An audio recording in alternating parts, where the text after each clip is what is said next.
bro. That's the Definitely thing. that Going deep. back to the Merrill Hoge quotes. Oh yeah. Merrill Hoge feels That's what like he it's said. escalated.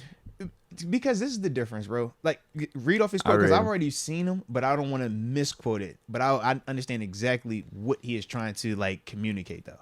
He says it does speak to, that he's very immature. You point fingers and cast blame, but not one time did you look in the mirror. Not one time. And we're not going to build championships with people like you and attitudes like that. We just won't. So you want to change that? Change that. If not, then we're going to have a big problem going into the future.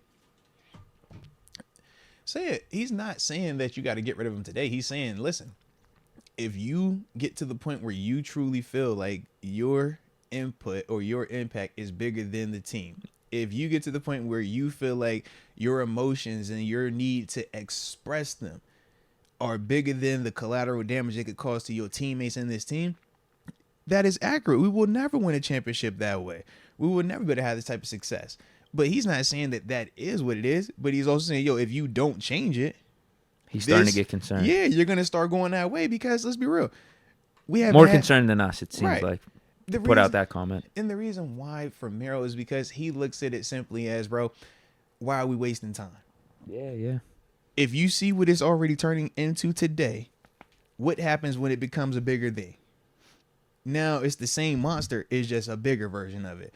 And that goes back to the whole Antonio Brown combo. When people are like, well, AB was like this before he got paid. But because you kind of like, wiped it under the rug, so to speak, now once he did get to this level, now he's a full-on, monster. And I think for Merrill, he just looks at it simply and says, bro, before it could get to that again, this is the combo you have right now. This is how you nick it, essentially in the bud right now. That's all. But Merrill also has the ability to be more like that because he's not having to run a team right now. And when we're just talking about the difference of, how you might run something versus how I might run it, we know Merrill is a lot more direct, a lot more, I don't want to say cutthroat, but he doesn't have, he's not going to give you all the bedside manner at times. And not everybody can handle that. And that's why I think when he made his comments about Devin Bush a couple of years ago, think about how many people looked at him like he was crazy. Think about how many people talked crazy about him when he said that. And then we fast forward and everybody was like, he was right, huh? So it's like, I get it right now. It's funny to be like, oh man, that's Merrill, the old guy. What's he tripping? But it's like, I know exactly what he said and why he said it because he is accurate in what he's saying. He's spitting facts. Yeah. It's a little heavy-handed right now, but it's facts though. Yeah. Right. Yeah, it might hurt your feelings a little bit.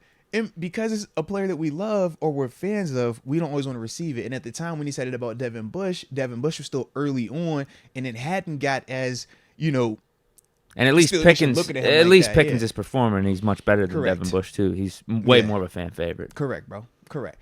And that's, I think what you deal with, so to speak, with Merrill, but that's also why Merrill always speaks on, when he gives whatever he's going to talk about, he's heavily interested in film. He's heavily interested in facts because he's like, I don't care about the opinions because everybody's going to have an opinion, man.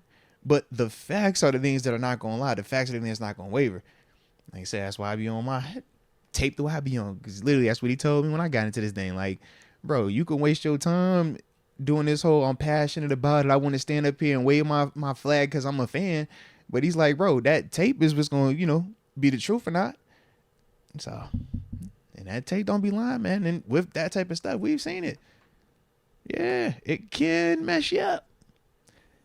Is it there though right now? It's not there. The Pickens stuff isn't showing up on the tape. Right. It's showing up on the sidelines and on social media. So technically it is on the tape because we could watch the game and say, think the only reason why we know he was upset about the Deontay Johnson touchdown was what? Because we could look and watch him do it. You need to do a film breakdown of Pickens on the sideline. Like, that's what you got to do. Body language. All right, shoulder shrug at this point right here. So we can minimize it. Look at his head, go this way. We'll minimize it, and that's what we're supposed to do because we're supporters of Pickens. But to act as if this was something that we did not see, that I think is the disconnect. Whereas for Merrill, he's just simply saying, bro, you can't act like you're not upset when your body language shows this. And we're seeing this correlation when you do something that is productive, your body language says this. So it's like, it's not hard. We're just going off of information that is given. That's what Merrill was doing right there. You know what I mean? Like I said, I don't think it's that deep. as long as you, man, like you get your act together. We know what this is, bro. Get your act together, man. You know how to handle this. It is what it is. But I think just from Merril, the way he delivers that message, like I said, he don't have all that bedside manner. He just gonna go tell it how it is. It's a hard truth. It's like, yeah.